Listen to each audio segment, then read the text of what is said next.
Another interesting week of premier league fixtures और इसमें हमारे टॉप 6 क्लब्स में बहुत सारा ऊपर नीचे हुआ।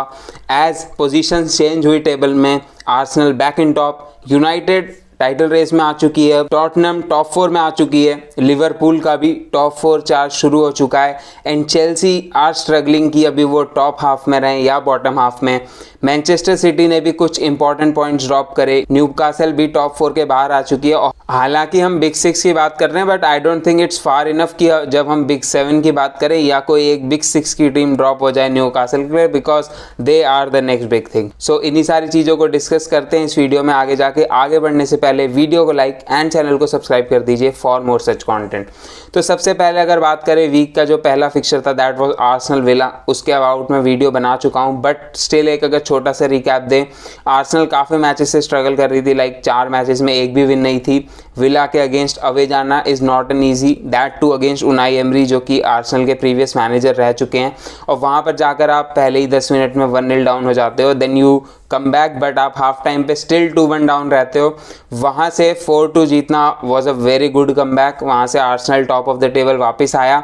उसके बाद City drop the point against Nottingham Forest. Nottingham Forest away is a difficult ground but City ने डोमिनेट किया पूरे मैच को। I think they accumulated like 2.5 और 3 XG but finishing was very poor. Holland की फिनिशिंग भी काफ़ी बेकार रही थी उस गेम में, और लास्ट में एक नॉटिंघम फॉरेस्ट का इक्वलाइजर आया and City drop 2 points there as well. और उसके बाद जो अब करंट पोजीशनिंग है वो टेबल में, Arsenal are 2 points ahead of City with a game in hand, जो कि लास्ट मिड वीक में ऐसा लग रहा था कि अब तो सिटी रन अवे कर जाएगी इस टाइटल के साथ। बट आई थिंक ये टाइटल रेस में अभी बहुत सारे ट्विस्ट एंड टर्न्स बाकी हैं।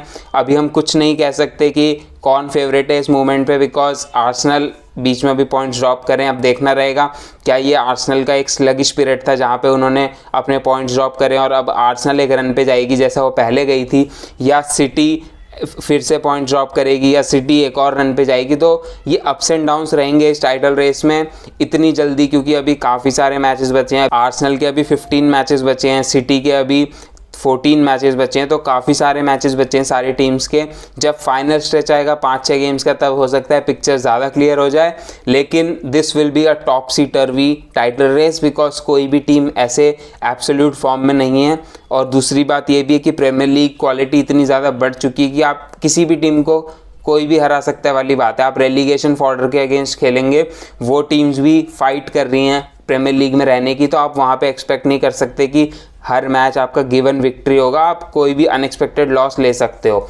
और इसी की वजह से मैनचेस्टर यूनाइटेड जो कि बेहतरीन फॉर्म में खेल रही है, like I will not try to take anything away from Manchester United and Erik ten हैग।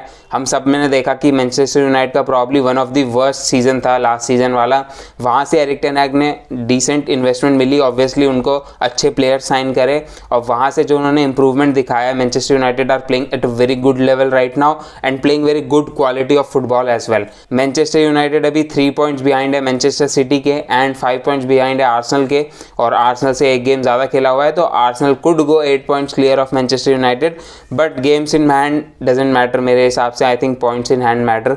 तो आर्सेनल मेरे ख्याल से अभी तो फेवरेट है definitely, but Manchester United are definitely in a title race. हम देख रहे हैं Rashford is in form of his life, और उसके साथ साथ अगर आप देखें ब्रूनो फर्नांडिस काफ़ी अच्छा खेल रहे हैं इस टाइम पे, लाइक अंडर अप्रिशिएटेड जा रहे हैं, बिकॉज जब वो बेकार खेलते हैं तो ओवर हेटेड भी उतने ही रहते हैं। Maybe it's because of his personality, because a lot of people don't like the way he plays, the way he likes to cheat बोल सकते हैं आप, वो हमेशा एक रैट की तरह खेलते हैं जैसा काफ़ी लोग बोलते हैं उन्हें, but I think he is playing very good football right now. He has got good passing range. जिस पोजीशन में एरिक टेन हैग उन्हें खिला रहे हैं, वहाँ पे अगर वो बॉल लूज भी कर देते हैं कई बार, तो ऐसा होता है कि इतना इम्पैक्ट नहीं पड़ता है। तो आई थिंक ब्रूनो फर्नांडिस भी अंडर अप्रिशिएटेड जा रहे हैं। कैसेमीरो ऑब्वियसली वापस आ जाएंगे अब उनके लिए, और कारबाओ कप फाइनल खेलना है उनको इस वीक, तो they could win a trophy, और गिवन की न्यूकासल के कुछ इंजरी इश्यूज है, कुछ सस्पेंशंस है, तो दे have got a good chance of winning that trophy. तो मैनचेस्टर यूनाइटेड एक अच्छे अपराइजिंग ट्रैक पर दिख रही है अगर कहूँ, because they might win the Carabao cup.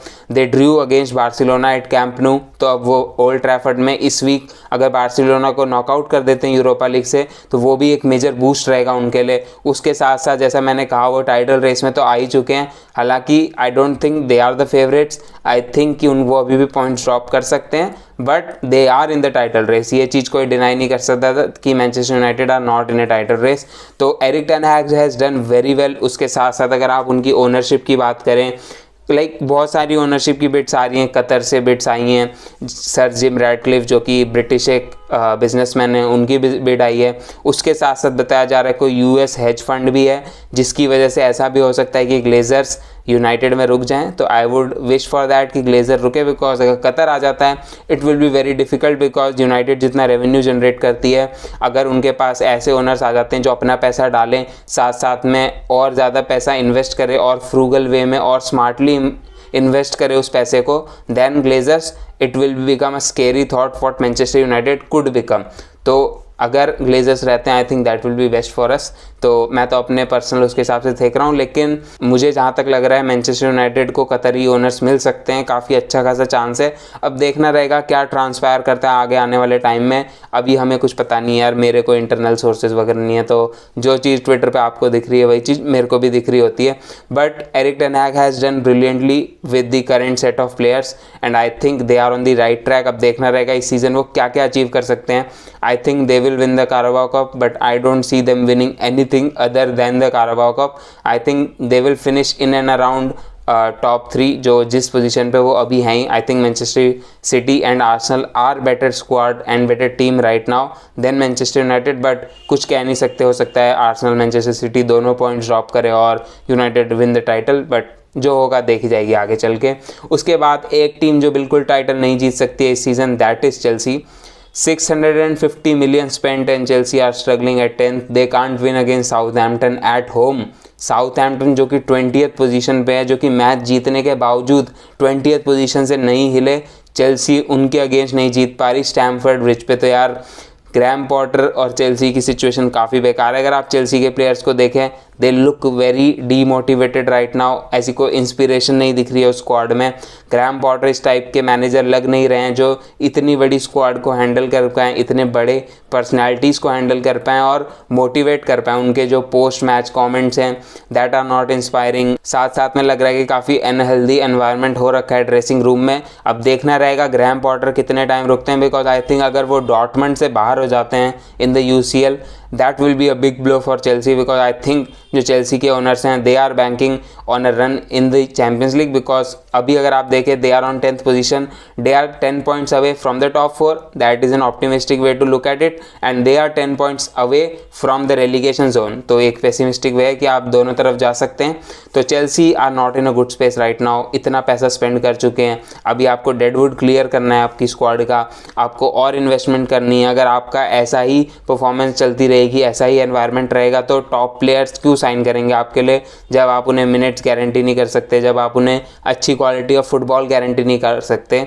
देखना रहेगा चेल्सी कैसे बढ़ती है आगे, क्या ग्रैम पॉटर सैक होते हैं, because a lot of Chelsea fan want कि ग्रैम पॉटर सैक हो जाएं, बट मुझे नहीं लगता अभी सैक करेंगे, बिकॉज अगर आप देखें उनको साइन करने के लिए 22 मिलियन का रिलीज क्लॉज पे करा था टॉड बोली ने, उसके साथ साथ उन्हें 60 मिलियन का कॉन्ट्रैक्ट पे किया है। तो अगर आप देखें ओवरऑल अराउंड 88 to 100 मिलियन की इन्वेस्टमेंट है on Graham Potter, which is a huge and massive investment for a manager. इतना लंबा कॉन्ट्रैक्ट किसी मैनेजर को इनिशियली मिलता नहीं है, विद दैट अ ह्यूज पे राइज। तो मुझे लग नहीं रहा है कि उन्हें सैक किया जाएगा, because sacking him would be a very expensive affair. अब देखते हैं टॉड बोली और जो उनका कंसोर्टियम है पूरा, वो क्या करता है इस सिचुएशन के रिगार्डिंग, पर मुझे लग रहा है उनको टाइम मिलेगा अभी। तो देखते हैं चेल्सी का क्या होता है। I don't think they are getting any sort of Europe at this moment, but देखना रहेगा अगर उन्हें यूरोपियन फुटबॉल मिलता है या नहीं अगले सीजन के लिए। एक और क्लब जो चेल्सी के आसपास चल रहा था that was Liverpool, but Liverpool are on a sort of uprise right now. अभी वो करेंटली 8th पोजीशन पे है टेबल पे with 35 points, but they have 2 game in hands on Tottenham who are 4th, और उन दोनों के बीच में जो अभी पॉइंट्स गैप है दैट इज़ ऑफ 7 पॉइंट्स। तो अगर लिवरपूल अपने गेम इन हैंड जीत जाती है, they could be just 1 point behind Tottenham who are currently in 4th। तो आई थिंक लिवरपूल के अच्छे खासे चांस हैं टॉप 4 जाने के। उसके साथ साथ अगर हम देखें उन्होंने न्यू कासल को सेंट जेम्स पार्क्स पे हराया है, which was a good feet, because काफ़ी सारी टीम्स नहीं कर पाई हैं इस सीज़न। न्यू कासल्स वर शैम्बल्स अगेंस्ट लिवरपूल, बहुत जल्दी 2 गोल्स कंसीड कर लिए वेरी इजीली। पहला गोल ट्रेंट का एक बढ़िया पास था डार्विन नूनेस के लिए जिसने अच्छे से फिनिश किया उस शॉट को। उसके बाद साला का एक मैजिकल असिस्ट फॉर कोडी गैक्पो, और उसके बाद सबसे जो बड़ा मिस रहेगा न्यूकासल के लिए दैट्स निक पोप। तो निक पोप ने डायरेक्ट रेड कार्ड ले लिया because he handled the ball outside the box, और काफ़ी वियर्ड लगा जो भी निक पोप ने किया, बिकॉज क्या कर रहा था निक पोप इतना ऊपर आके, he is not that sort of keeper जो इतनी हाई लाइन या इतनी हायर पोजीशन पे खेले। वहाँ पे आके ही गॉट कंफ्यूज्ड, ऐसा नहीं उन्होंने पैर से क्लियर नहीं किया, he could have easily clear that ball with his head और हिज लेग, पर पता नहीं वहाँ पे क्या करना चाहा उन्होंने, हेड से क्लियर करने की कोशिश करी, फिर बॉल पकड़ ली और रेड कार्ड बनता था, that was a red card, and he will miss the Carabao cup as well. तो न्यूकासल के लिए एक बिग मिस है। साथ साथ में जो उनका सेकंड चॉइस कीपर है वो भी नहीं खेल सकता इसमें, तो so Loris Karius will be their keeper against Manchester United. तो न्यूकासल के लिए थिंग्स ब्राइट नहीं लग रही हैं, they have lost their top 4 place to Tottenham for now, they are 5th in the table. And Liverpool की अगर हम बात करें तो Liverpool are on a rise, जैसा मैंने कहा, they have won 2 games on the bounce, first against Everton then against Newcastle. I think Liverpool के पास अच्छा चांस है टॉप 4 में फिनिश करने का, दे हैव गॉट द क्वालिटी। उनके प्लेयर्स जैसे जैसे वापस आते जाएंगे, लाइक जोटा अब धीरे धीरे वापस आ रहे हैं, डियाज वापस आएंगे, कोनाटे वापस आएंगे, I think they will get better. अब टॉप 4 में फिनिश करेंगे यानी देखना रहेगा। I think they have got a good chance. Chelsea की तरह वो बाहर नहीं है, Chelsea are out of the race for top 4 in my opinion, but I think Liverpool have still got a good chance. मेरे हिसाब से Tottenham are favourites for the top 4। अगर मेरे फेवरेट्स आप पूछें, Tottenham are still my favourites for top 4, but I think Liverpool कुछ भी कर सकती है और टॉटनहम भी कुछ भी कर सकती है। टॉटनहम बिल्कुल ड्रॉप भी कर सकती है या टॉटनहम भी एक चार्ज पे जा सकती है, तो देखना रहेगा कौन फिनिश करता है टॉप 4 में। आप लोग बताइए आपके हिसाब से टॉप 4 की टीम्स क्या होंगी और टाइटल कौन जीतेगा आपके हिसाब से, कमेंट बॉक्स में डालिए। आज की वीडियो में इतना ही, मिलता हूँ अगली वीडियो में, तब तक के लिए take care and good bye.